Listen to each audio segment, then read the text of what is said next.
G'day, everyone. Peps and J-Dog. And here it is. It is the People's Weekend. It is the weekend where football lovers get to enjoy their last game before the corporates take over Grand Final day. It's preliminary final weekend, and I'm telling you now, it is single-handedly the best round of AFL football in the entire season. I look forward to it every year. You look forward to it every year, but as you can see, we both are looking forward to it even just a little more because our teams are in there. You're with Chris Pepper and the great man, Jamie the J-Dog Wallis, to talk about this week's preliminary finals. And my friend, I don't know about you. You've got the extra day, but I am feeling nervous. Peps, hello, and hello, listeners. Peps, you should be feeling nervous. I just cast my eye across the team sheets and I've just been reading the Twitter sphere and anything from Tom Brown. Concerning for you, Max Gawn has tweaked a knee today at training and is in doubt for tomorrow night's game. That's okay, Jamie. I was reading the same tweets, and apparently Robbie Gray, Ollie Wines, and Trevor Spoke have all done hammies during the warm-up and will also be out for Saturday night's game. Perfect. It sounds like we're going to have a good weekend then. We're going to have a great weekend of footy. How pumped are you for, regardless if it was our teams playing, how pumped would you be? It's just prelim final weekend. We've even gone get the double Cobras out tonight. We've gone sleeveless because we are that pumped. We haven't actually worn our jumpers all season because we've kept the lid on. That's the first time I've ever seen you without sleeves on in your 374 game career. Mate, I wore short sleeves many times. No, you didn't. I also wore the long sleeves many times. Peps. I used it as a deceptive weapon. Never seen a photo. You know why? I was too fast. Camera wasn't quick enough. It's exciting, mate. I'm absolutely pumped for these two games for different reasons. I'm pumped for your mob and I'm pumped for my mob, but I just hope we have two quality games of football where my team and your team win by about 15 goals each. That's what I'm hoping for. I'm hoping Best weekend. I'm hoping for a little bit of West Coast Melbourne action. But this time, Melbourne being West Coast. I was just going to say, because that was not good last time you guys travelled there and played a prelim. It wasn't good. But look, we've got lots of people on the chat tonight. No, honestly, how are you feeling? Your game is tomorrow, Peps. I know, I'm nervy. What's work look like for you tomorrow? Are you actually going to need work done tomorrow, or are you just going to be thinking about it? I'll have the only work I'll be. Oh no, I've got a lot of work on tomorrow. I'm not going to lie. I've got lots to do, but I'll also be working out how many cans will I need to survive the game, and potentially will I do a nudie run if the D's get into a granny. That could happen. There could be a live nudie run if the D's get in the granny. You would do a nudie run just to make the grand final, not even wait for the grand final. Oh, mate, you got to get there. I reckon the prelim. Look, everybody's played sport here before, right? The prelims are the hardest. Anything can happen on grand final day, but the prelims are the hardest because you've got to get there to win it, knowing that you're so close. So close. I do agree. I'm a little bit nervous. I have the radio. I'll be checking out all the previews and everything else. But you know what? If you want to watch a preview, look, if you want to watch all the fluffy previews, go watch all the other crappy channels, right? But if you want a hard-hitting preview with lots of facts and lots of insights, it's not this one, but you're going to get two previews from the heart. We've never let facts get in the way of a good story. You know that on Lace Out. Never. And for Tipped Out tonight, we're about to get into it too. So, mate, I'm going to start this one off because you know it's my team kicking off tomorrow night. It is the Demons of the Melbourne Football Club versus the Geelong Cats, the Serial Hamburgers, tomorrow night, Optus Stadium at 5:50 p.m. Australian Western Standard Time, meaning that's 7:50 over here in the East. Looking at the Ds, it is Michael Hibbard coming in for an injured Joel Smith, and James Jordan is the Medi sub. Shattered for Smithy, shattered. Very, very, very shattered for him. And in for Geelong, none so far, and out is Brendan Parfait, because everybody loves Parfait, and Zach Guthrie will be replacing Parfait. So it's interesting to sort of see which way this is going to go. But the Serial Hamburgers against the – look, let's be honest. If you actually said to me at the start of the year, J-Dog, that these are going to be making a prelim, I would have said, get off whatever you're snorting. Get off the Nardias, all right? Because there was no chance I actually saw any of this coming. But now that we're here, I just want to win it. I just want to get in there, and it's interesting. If you have a look over the last 3 games, 2 of them have been decided by a goal or less, and there's even another one before that, which was a goal or less as well. So the biggest margin over the last couple of years was the one earlier in the season where Melbourne won by about 25 points. But outside of that, these two tend to have close games. But there's a 3-letter word, Jamie, a 3-letter word that I'm going to say, which is going to, in my eyes, cost Geelong. And I'm saying it, the D's are going to win this. Okay, so what is the 3-letter word? AGE, age. Okay. Age does not slow down for anybody, okay? You're always going to be 1 week older than the last game you played, except for its bye weekend. Or what about Wolverine? He doesn't age, okay? But Max Stuck Gorn... up there. Yeah, that's out. You guys are going to lose. You're out. The Wolverine theory breaks your theory. Okay. I'm going to talk to the listeners and the adults who listen to us, not you, Nuffy boy. All right. But if you put these two teams together, the average age of Melbourne versus the average age of Geelong, the midfields of the Melbourne Football Club average around about that 25, 26 margin. Geelong, you've got 4 years on that. Plus, they've also played that extra game last week. Regardless of how hard or slow it was, it's an extra game. It's an extra week of preparation. It's an extra week on the bodies. It's an extra week of travel. And I think that is going to, unfortunately, pay some dividends. There's also a 4-letter word, which I hope, if it happens tomorrow as well, is going to make us even worse for Geelong. Okay. And it's this, rain. Rumour is that there's going to be rain at the game tomorrow. And if the ball is going to be hitting the ground, I think the fitter Ds will run over the top of the Cats. But let me just put some statistics in play for this, because this is how tight these two teams are. If you go from a disposal side of things, Geelong average 51 possessions more than their opposition. Melbourne average around about 24 possessions. So Geelong like to keep their hands on the ball. They have a very high kick-to-mark ratio. They have 18.8 more marks a game than their opposition. So that chip control, and then go into the forward 50. Forward 50s are very, very similar between the two. So that chip mark that Scotty likes to do is going to definitely happen tomorrow. They can jack it up a gear, and they did that against the Ds only a number of weeks ago when they scored those 8 goals in a row. I actually think that was more of an anomaly rather than something that's going to potentially happen again. Okay, so from a tackles perspective, Melbourne outranked their opposition by around about close to 2 tackles a game. Geelong less than 5 than their opposition. So they don't like to get dirty. They don't like the contested game. Melbourne thrive on it. They thrive throwing the big bodies around. Petrarca, Harms, Viney, Oliver just love to get down and dirty. And then you've got also the inside 50 tackles as well too. You've got to have a look at Geelong. They rank least, right? They have the least opponent kicks, handballs, disposals, inside 50s and goal assists. So they control the ball when they get it. The issue is that if they're not controlling the pace, they're 12th for tackles, meaning they can't get their hands back on the ball. Yeah. And we know when Melbourne are a very, very good contested ball team, they get their hands on that pigskin, it's going to make it a little bit difficult, all right?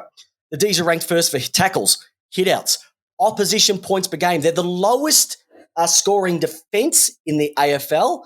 You're also going to have a hit-outs difference. You've also got an inside 50s difference, and an inside 50s they rank second as well too. So they get the ball in there, and they also outrank inside tackles more than Geelong.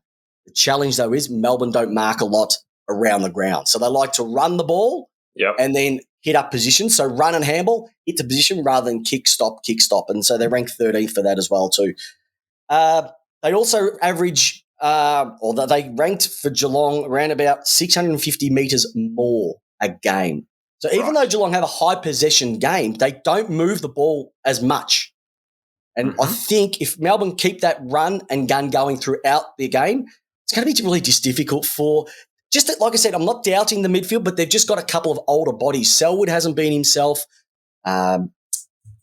Dangerfield hasn't been himself over the last couple of weeks. I know that they will rise for the occasion. Will they be able to rise for 100 minutes? That's the question. They might be able to raise for a half, 3/4. I'm not too sure. But I think that's something that's going to come into play. from a clearances perspective, both teams are even across the board. There's no differential there. Melbourne rebound 50 more, but we know that Melbourne absorb into their backline and run and gun out of there as well too. So that's their sort of game style. So we know about that. And tackles inside 50, you're looking at around about 13 to just on 9. So 4 more tackles in. So when you got Pickett, Spargo and Neil Bullen hunting in there versus the bigger bodies of Cameron, Hawkins, Radigalia, Rowan as well too. So they're going for more the marking power, where the D's are going for bring it down to ground from Tommy McDonald, Brendan Brown, and the boys will swoop on that as well too. And then you got Fritchie, baby, the old Fritch magnet, just running around, causing havoc as well too. I was having a look at some of these matchups. Now, I'll tell you what, J-Dog, you might want to put a bib on because you are going to salivate when you hear some of these matchups that are going to be thrown into this game. May or go to Hawkins. We know that's going to be it. May he had a bit of trouble with him last time. I don't know whether that's going to happen again. I was thinking, who do we put to Cameron? And I was trying to figure out, do I put Petty to Cameron or do I put Hibbard to Cameron? And I think what I might do is I might put Hibbard to Cameron and I'd put Petty onto Radigalia just early on, just to see if we can nullify. He's just a bigger body on the man mountain of Radigalia. And if that doesn't work for whatever reason, matchup-wise, you can swap those two around. But I think they're the three that are going to be together. Yeah. I was just having a look at maybe Trent Rivers on Gary Rowan. My concern is a speed concern from the Gary Rowan side of things, okay? Yep. I think that Lever won't go to any of the majors. He might go to somebody like a Brian Myers so he can be one out, and they did that over the last – they've done that quite a fair bit where the majority of the backmen take the bigger targets and it allows Lever to play off his man, probably a less individual. But maybe Geelong will probably work that out. They might send a tagger to him because if you have a look at that round 23 game, he was just picking things off. It was like picking cherries at festival time. So that's my only concern is the speed of Rivers and Rowan. But we know what Gary Rowan, how he performs in finals. I'm not going to say it because he'll probably come out and rip me a new one. Hey, Peps, he had a great game last week. Kicked 2 goals. Yep. Cheapies, but kicked 2 goals. Oh yeah. He got his McValue meal cheapies out the back. Yeah. I'm just hoping for another classic Gary Rowan final. That's all I'm asking for. Okay. But then when you have a look at the beasts in the middle, you've got Petrarca will go to Danger, Oliver and Selwood, McDonald will go to Blitzarves. They're just going to be 2 beasts, just 2 guys, and the best motors, 2 of the best motors in the league. So Blitzarves runs. Tommy Mack is always coming first, second, third in Melbourne's time trials every season. So he's got a massive tank, and it's going to be his 3rd game back after his injuries in his back too. Henderson will go to Brown. Now, Tui's the interesting one. He's coming back for his 2nd game after a couple of weeks off with an injury. Yeah. Is he going to be slower for it? You know that usually the 2nd game is the one that you struggle a little bit in. Will Neil Bullen go to him to nullify his run-off halfback, or could you see Tui go into a Pickett? I don't know, or a Buse or an Atkins will go to him as well too. You got Gawn versus Jackson versus Stanley / Radigalia Blitzarves. It's a matchup extravaganza. Harms on the Guthrie. I could Isaac Smith on Langdon. Where do we stop, J-Dog? Where do we stop? Yeah. Oh my God! I'm double cobering at just what could come out of this game. But I've got the Melbourne hat on, right? And I really deep down think that I reckon it might be close for 2.5, 3 quarters. And I just feel the extra week off, the age factor will probably just run over them in the last quarter. I reckon maybe a 3-goal, 4-goal win. I just think it's going to open up. We've just seen it a number of times that Geelong are very, very slow starters, and if we can pinch them early, we're a massive chance to win it as well too. And I just think the older legs, it's a bigger ground at Optus Stadium. They're going to be playing a fast team. They're not going to be playing the GWS reserves like they did the week before. It's going to be a completely different team that they played last week. And fingers crossed, I reckon the Ds are going to sneak in. Now, I know there's some people who are on the chat here writing now, and he said that the Cats by 13, Dusty Parker, Dusty Tycoon. I think I might have to feed Dusty Tycoon to my dog next week, Parker, because your tips are shocking. He's saying the Cats by 13, so there's definitely some love for the Cats here. But predominantly, a lot of what's coming in is the Ds, and I'm really happy that you've got my support. So, Peps, but I must say, can I just say one thing? Sure. it's not just about me, it's my family. My whole family are Melbourne supporters, right? And the Love Machine, Marky P, has just written on the chat here that he's just spoken to Big Trev, that's my dad, and he's just spoken to him and he reckons that Dad might not make it past the first 10 minutes of the game tomorrow night. You reckon I get nervous? He's shocking. He's shocking. But I know Craigie Jones from the Portress podcast, he says the Cats by 5. Look, it's anybody's game. People think it's going to be tight. I don't think it will. It's just excitement, mate. It's whoever's midfield wins the game. That's the way I see it. All right, some questions for you, Peps. Go for it, big boy. Are you concerned that 3 weeks ago Geelong did get out to a 44-point lead in the first half of the game? Nope. Okay. They put 5 goals quick in the second quarter. They actually put, I think, 9 goals in 19 minutes or something along those lines. Oh, was it 9? Okay, yep. Yeah. But also take into account, Jamie, have a look at that centre setup that Melbourne had going, and it was putrid. Mm-hmm. They tidied that up in the second half. They were bulls to a red flag, and Geelong were getting on the outside. Second half, they reshaped it, held out a little bit further. Geelong couldn't get it out. Also, it's a lot easier. It's a narrower ground at Geelong, so it's it's more of a cleaner route towards the ends of the ground, goal squares. And so I think it's a completely different environment as well too. And are you concerned with taking Ben Brown as your key forward in a wet game? No.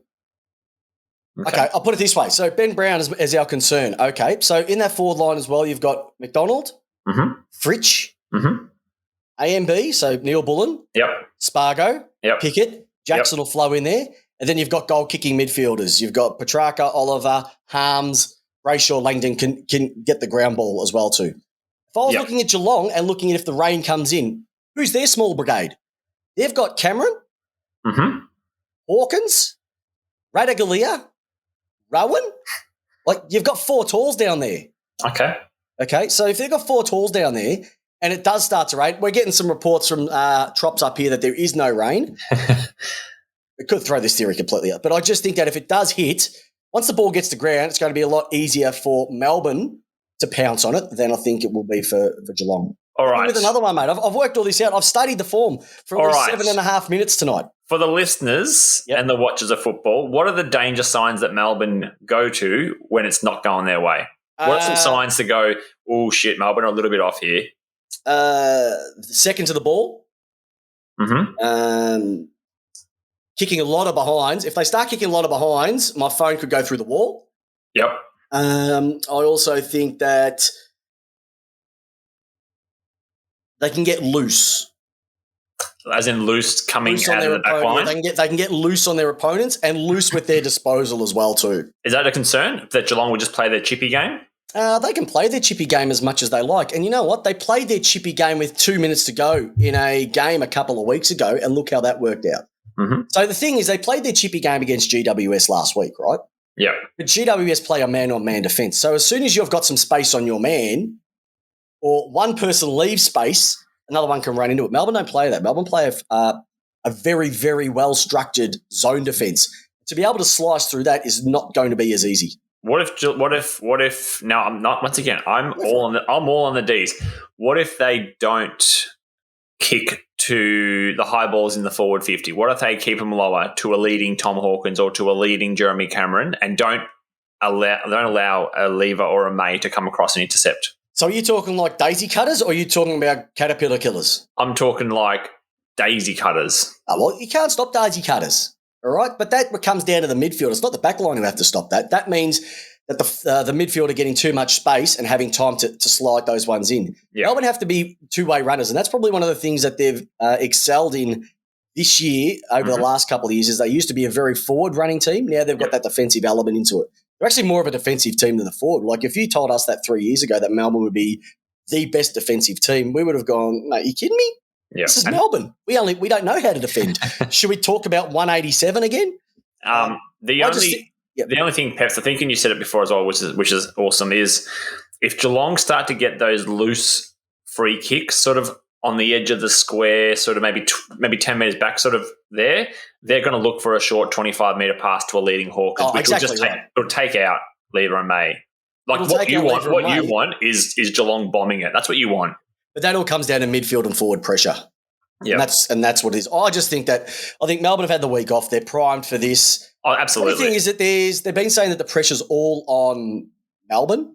Mm-hmm. It's completely the opposite. I think the pressure's all on Geelong here. And I don't care what anyone says. When you've got a finals record like this mob have, like it's like going to a brothel 15 times and not pulling one. Can't get it up. You can't get it up. You just can't get it up. No blue pills. Can't get the red pill. Can't get the blue pill. And literally, you've jumped into bed. You've got one job just to get it in, and you can't. And that's happened how many times in the last number of years? Like you get down to it's almost like watching The Bachelor and being the girl that doesn't get a rose. Classic. They're not going to get the final rose, but I think they're primed for it. I think, and Melbourne's also, football's just a contested beast. I think they're just going to contest them. And I just hope it's a good game, and that's all we ask for. So yeah, it's just exciting. Football's exciting this year, and I couldn't care who was playing. Like if you go over the last 3 years and have a look at prelim final, mate, we get chubbied, mate. We get babies. We get babies' arms holding apples, mate, when it comes to prelim final. Except for last year, a Geelong Richmond Grand Final. Oof. Yep. Oof. All right. So just one thing, Nicky Sarace has jumped on here, and Nicky Sarace has said, look, Peps, can you go live tomorrow night during the game? I need to see one of your famous rants. I'll tell you what, Milne, regardless of what happens, I will be ranting. Yes, I'll be disappointed if they don't win, but I'll be bloody excited if they do, because I didn't expect us to be where we are, and hopefully it's the catalyst for a lot too. So we'll see what happens from here. But that's only one game. We've spent a bucket load of time on one game between the D's and the Cats. It's time to hand it over to the J-Dog, because if anybody knows, he's not just wearing he's obviously not wearing a jumper, a sleeveless jumper, and hype to show off those arms. Jesus Christ, I haven't seen arms that bad for a long time. Since Clayton Oliver. Certainly, I've seen better arms in a chair.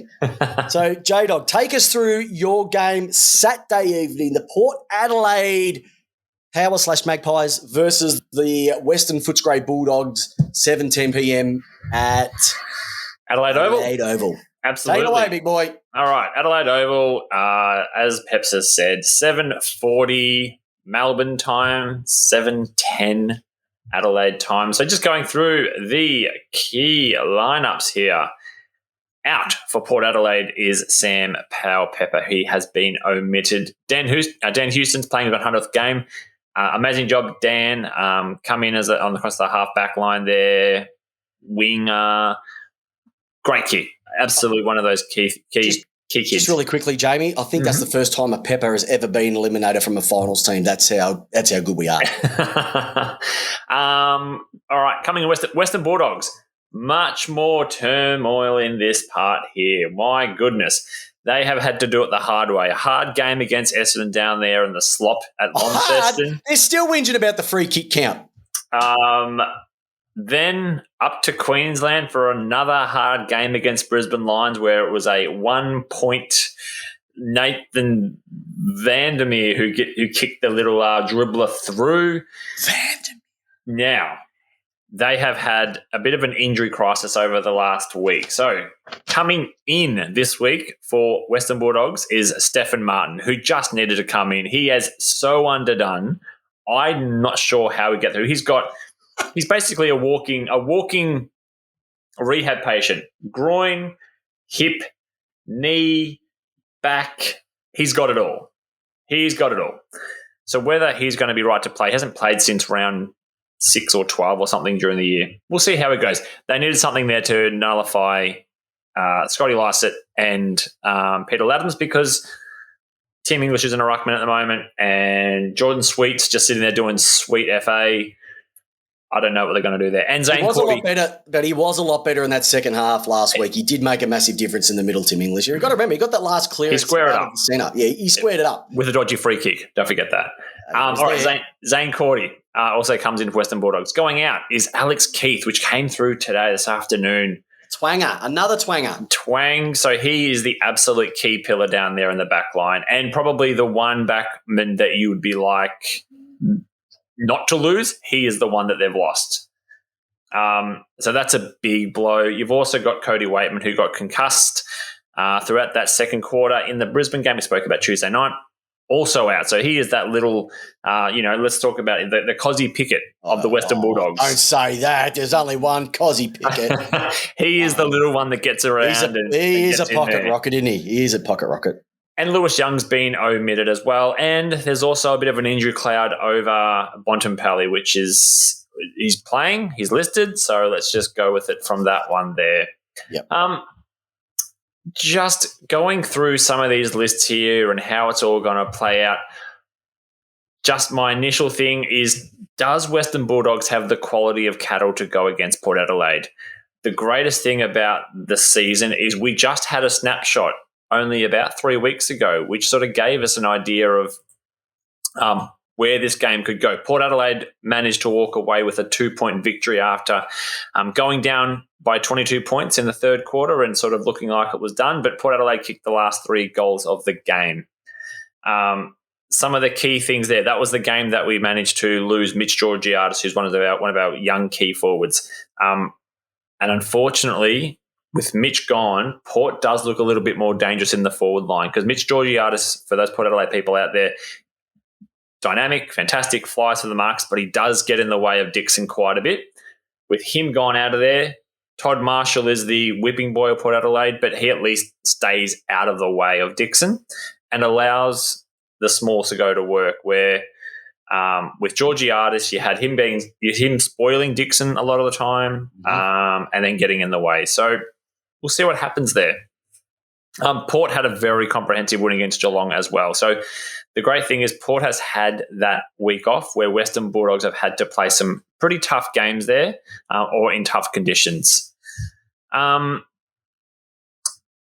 of the key parts where Western Bulldogs are strong is always going to be in that centre clearances. Now, they have been way off in the last 6 weeks. And have been beaten quite soundly. Like we're talking, where is Treloar? I know he's a halfback, sort of plays through the centre occasionally. The good thing is McRae's been amazing. He has been in there, 34 disposals average this season. That's an amazing run. But in the same time, who goes with him? We've got Tom Liberatore in there, 27 disposals. He gets involved in there. But we're talking our centre being Wines, averages 32 possessions. We've got Boak, who goes through there and picks up another 30 average for the season. So those two in tandem play well together. Was I going with that one there? So for me, what to watch for is our forward line. It's always been Port's Achilles heel. We get the ball a lot. We kick the ball into our forward 50 a lot, but whether or not that functions, and I think it will this week. Orazio Fantasia's back, and we saw what he did against Geelong. Kicked 4 goals. We had Motlop, even though he's not much of a during the season player, he is a fantastic foil, also running through that forward line, and he is a bit of a is Motlop, Port's Gary Rowan. Not if he's got the support around him. He's not a Cozzy Pickett type or a Bailey Fritsch type. That's not his role. His role is the 3rd or 4th preferred attack to goals. Okay. He needs someone, and he needs an Orazio or someone zipping around to take that player on him, and then Motlop then gets free to do his little bits of pieces there. Motlop for me is a big game player, and I guess that's where Kenny sort of wanted him for. So our forward line is looking pretty good, and I was looking at Western Bulldogs' back line. I'd be nervous. I'd be really nervous about this. We're talking Easton Wood, who's being below average across all the statistics there. Ryan Gardner, I mean, yikes, coming in for this game against Charlie Dixon. Bailey Williams. Across the halfback, we know Caleb Daniels amazing. We know that Zane Cordy's been pretty good. We know Bailey Dale has had a fantastic season. I'm just failing to see Peps where they can score from Western Bulldogs, and that's been a concern now for a while with Josh Bruce going down.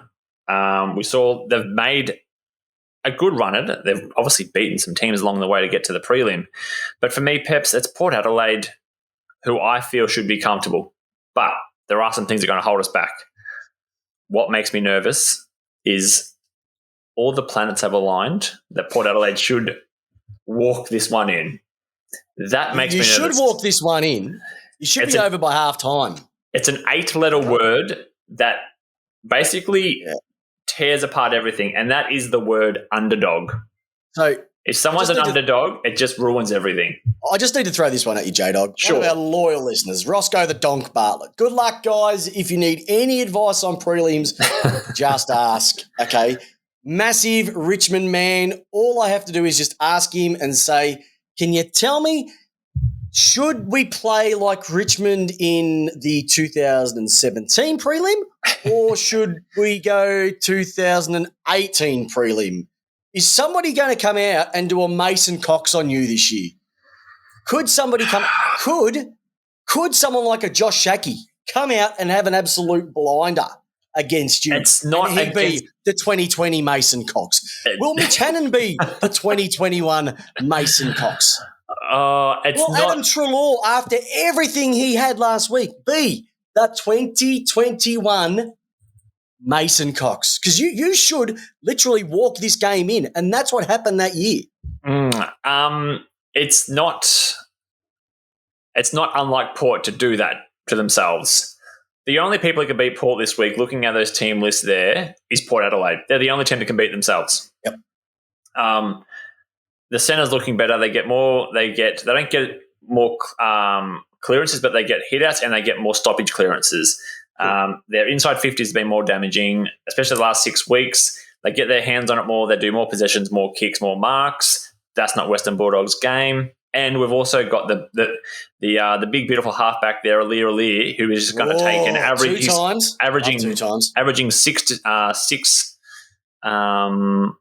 intercept marks a game. I don't see how Western Bulldogs are going to do it, but once again, it's the Port Adelaide factor. It's the Port that's been, probably like you, Peps, buried deep inside us, where we've seen our teams absolutely balls this up. And that's what makes me nervous about Port Adelaide. What excites me really is, mate, we tanked, you tarped, and now look at where we are. Mm-hmm. I just don't know. So, a couple of questions to you. Yes. You mentioned the big fella, Alir. What if somebody, if I was playing against your mob, I would send someone like a Josh Shackey just to follow Alir. Wherever Alir goes, you just go with him. Yep. And make him accountable. Mm-hmm. Yep, not a bad idea. Even if it becomes 2-1, do you see that being a concern? Great question. That's what happened against Geelong back when we played them early in the season. They put Alir on Jeremy Cameron, and Jeremy Cameron just made him accountable, ran him up the ground, ran him back, ran him up, ran him down, and buried him. Okay. I don't see that happening because Kenny now knows that if that's happening, Alir needs to go into the back line and find another matchup because they'll just rotate that around. But they'll just rotate that around. Yeah, I don't see Alir moving out of the back line at all. I don't think Kenny will ever repeat that again. But either does Shax, so that's the other thing. Charlie Dixon, we know he doesn't fire against top 8 teams. You know, mate, you've said it myself. Like even the boys in the Portress who are on here, they'll know that Charlie Dixon. But his role now isn't more about being a goal kicking bags. It's more about bringing it to ground as well too. Yeah, to give Orazio, as much as he didn't play at Essendon, Orazio has been one of the key pieces to Port Adelaide getting this again and being in a position they are in the prelim final. This is why we got Orazio in. This is why we brought Alir in, because they were some key missing pieces that we missed last year. Yep. Okay. What happens if someone, as an example, ones that I'm not concerned, I'm concerned about. We know how good Robbie Gray is. What happens if he doesn't fire? And I know it's a very, very because he doesn't kick 1 or 2. He's clutch for you. If he doesn't fire, I'm okay with that because it's going to come to a time when we're going to have those young kids step up, like a Butters, who is the Robbie Gray V2. We've got, Dersma, who's coming into the forward line and kicking absolute darts. We've got Rosie, who can run through there. So that's what I'm worried. That's a good concern though. But if Gray can get on a couple of clearances, maybe snag a goal or two. That's a fantastic result for us. And how do you so I know you got the two beasts in there, such as Oak and Wines. We know that. Mm-hmm. But how do you combat Bailey Smith, who played really well last week, Dunkley really well last week, Hunter really well. Yep. Trelaw was down. I don't think he's going to have another one because the week before he was sensational against Essendon. Yep. The Bonds at 70% is a lot better than most people at 100. Mm-hmm. And Tom Liberatore, there's 6 or 7 quality midfielders that you have to stop. Yeah. You know, if one falls over, there's plenty of others to cover. Do you think you got the manpower in a midfield sense, not at the forward and the back line end? Have you got enough to cover running through the middle? Yeah, I think we do. We've got young kids like Miles Bergman and Willem Drew who have jumped into our centre line area, our centre setup, which has been fantastic. Darcy Byrne-Jones have been playing a lot better in the last couple of weeks to lock that down. We've got Butters, we've got Dersma, we've got even Riley Bonner, who we spoke about this at the start of the year. I thought he was the absolute whipping boy of Port Adelaide. He has stepped up a lot.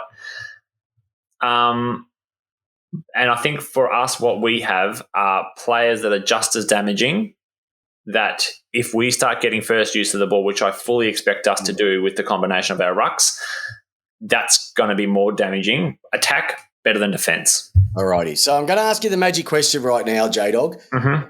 Who's the X factor? Who's going to be the one? Who's the X factor from each of these teams that is going to be the one that will win it for them? So who's the one that's just going to be the shit? He played well. He got us over the line or set us up for this win. For us, I think our X factor is going to come from. I'm going to back Zach Butters in to have a huge game. Yep. Okay. And for the Dogs, I think it's going to come from someone like I wonder if Jason Johannesson may step up. He hasn't done anything for a while, has he? He has not done anything for a while, so he's definitely due from that perspective. But he can do it. He did that against Essendon a couple of weeks ago. He kicked a goal. Mm-hmm. And then I think there was another one that was literally touched off the line or touched. So he can spark it up if he needs to as well too. All right? Yeah.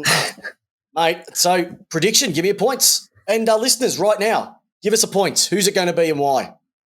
Funny enough, why you say that though, the Western Bulldog supporters are going, JJ? No way.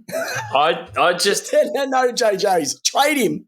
They want to trade him. Hey, he made it into the team. Should bring in Mitch Wallis. Stupid. Don't get me started on Mitch Wallis. All right. How much? So Port, I'm going to go 33 points. Yep. And I'm going to go Charlie Dixon with 3 goals.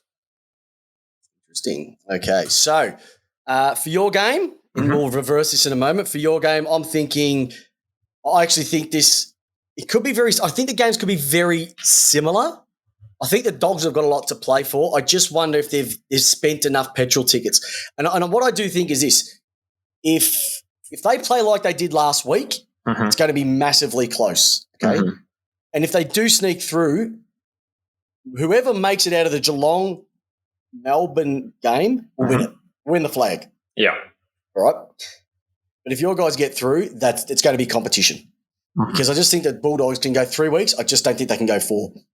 Yeah. And so I think yours is going to be a little bit more than mine. I reckon yours may be five odd goals. I reckon there's going to be a point in the game where you just spark not a run of 5, but you might run a run of 3 and then a run of 2 and then another run of 3 and you'll be able to just break that out as well too. Your brother's a dickhead. My brother's a dickhead. Yes, no, Mark. The X Factor will not be Eltian, child. Living in a cave. Just living in a cave. It was a fantastic covers album. If you can get a chance, listen to it.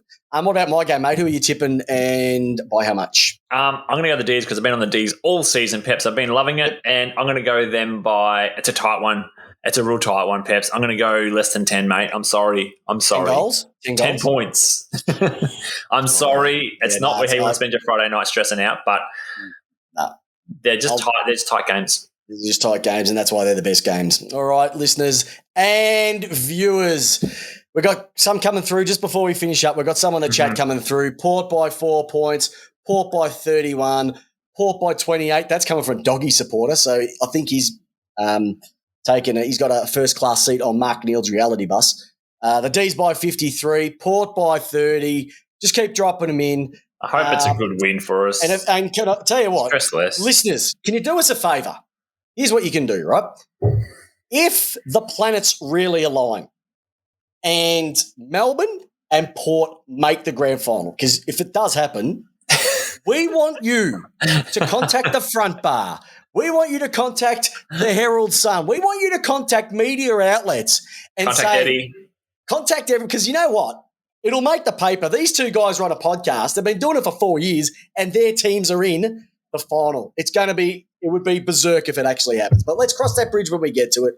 Lee Moss gets stuffed. 6,200 and who gives a shit? That's how many days since you've won a final. And don't give me baby Bombers, and it was 21 years ago. So your team, forget about it. Go D's. I hope that Brenton Thornton hasn't been waiting for us to tell him he's for dinner. Thorno, ever in doubt, mate, always go chicken schnitzel. Awesome. And listeners, you can always go tipped out. Let's just say you're going to jinx them both, Peps. Oh, shut up, Mossy. All right. That's it, everybody. Look, there's your preview. Hopefully next week you're going to have two ecstatic guys leading into our preview for the week after. Cats versus Western Bulldogs Grand Finals. Gay, thank you very much for joining the show. It's the end of the show, and that's probably a good thing with that type of comment. All right. Have a great week. Look after yourselves. We'll see you next week, and hopefully your team wins. Jamie? You too, Peps. Thanks, mate. Appreciate it. Go D's. See you, listeners.